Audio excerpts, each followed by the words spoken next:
2015 fantasy football is almost over. So fast. It so is. Fast. As much as I hate to see it go, I'm ready for a break.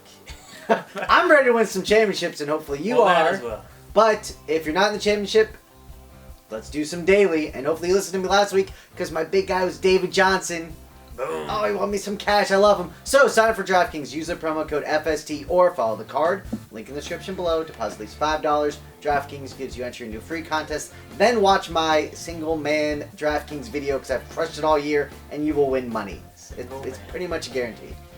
So this is the week where everyone overthinks and everyone, looks at every single matchup with a fine-toothed comb. You keep going. We're not starting over. I got it in there. Get that magnifying glass out. Here's the thing. Yes, you should take some... Don't be afraid to take some gambles, but there's a difference between taking a gamble and taking an unnecessary gamble. Like one of the biggest examples, one of the things that we've seen, a guy like Kirk Cousins. Love his matchup.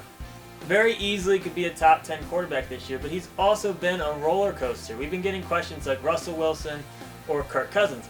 That's an unnecessary risk. I mean, if it's a coin flip and one guy is more of a wild card, don't take the gamble. There's no need to, you don't need to hit a home run with every single player. There's something to be said about having some safe guys and then having your blow up guys. This is a championship. That's what we mean when we see don't worry too much about the projected points, and if you're projected to lose by like 4, you want all blow up potential.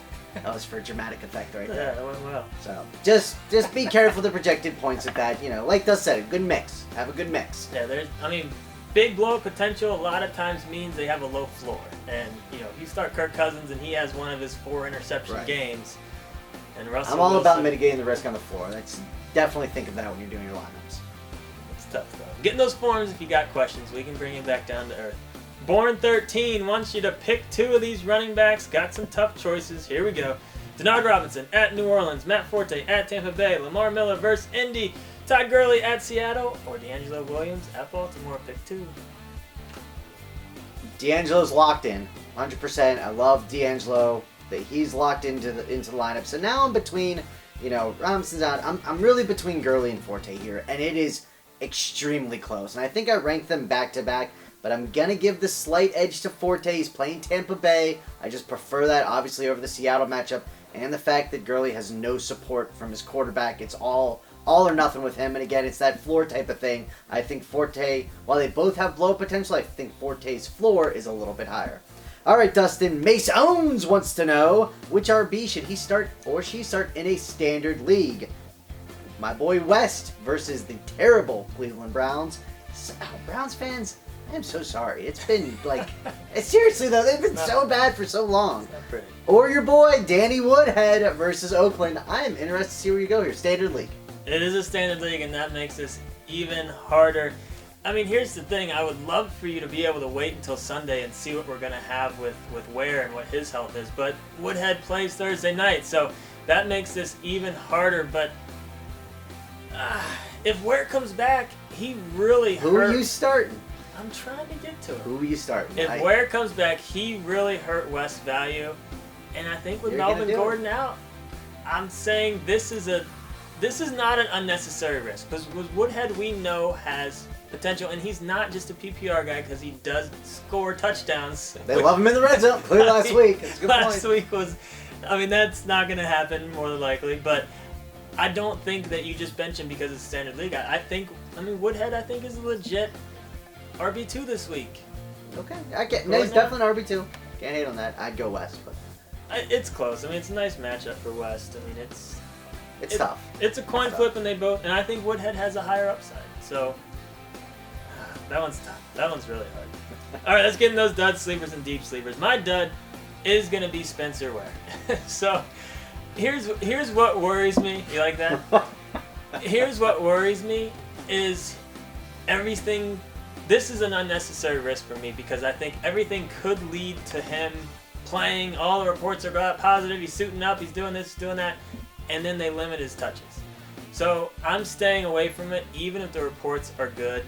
Unless they give you 100% confidence that he's going to go back to his role that he was doing before he got hurt. I just think it's too scary. I don't think it's worth taking the risk of starting a guy that might suit up and only touch the ball a handful of times. My sleepers, T.Y. Hilton going up against Miami.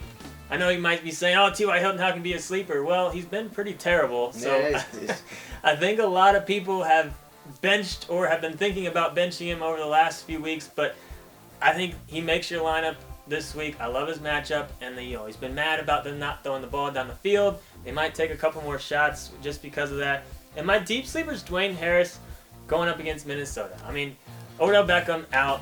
A lot of people are gravitating towards Ruben Randall, but I think Harris sees the bigger jump. I think Randall will obviously get a few more targets, but his blow-up potential I don't think is that huge. I mean, I think he could have a good game, but I think Harris could very well end up being the better Giants receiver this week.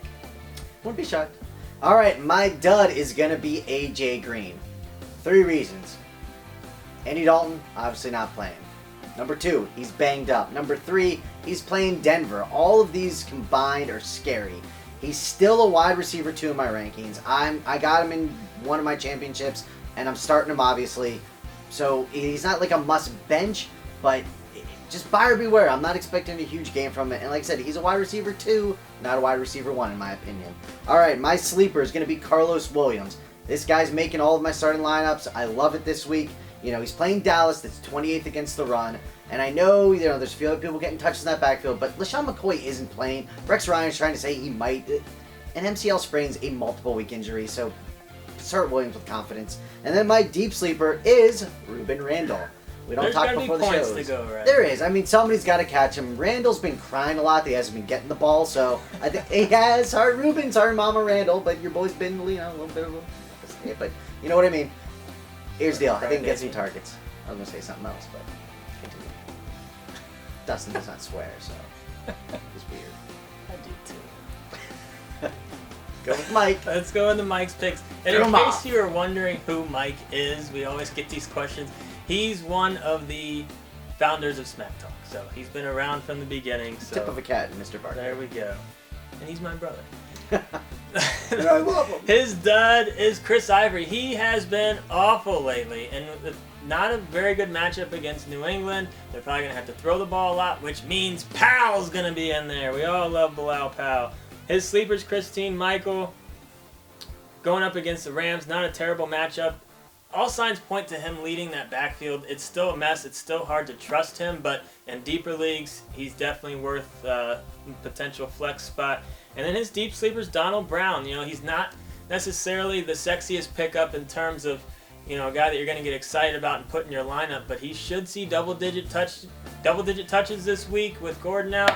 Not a terrible matchup going up against Oakland. All right, it's the end of the year, so it's time for Sappy Brent Note. Thank you, everybody. But first, we will be shooting a lot more football videos during the year. So while we're shooting a lot more football videos during the year, please subscribe, because we're going to have stuff on the NFL draft, a lot more than we've ever had in the past. So FYI there. But thank you to everyone that's watching us on YouTube, our forum members, of course, all of the experts, everybody, even you, boss, Dustin Barkley, and a Merry Christmas. He's a big Ernest guy. I couldn't get him anything for that, but I found this.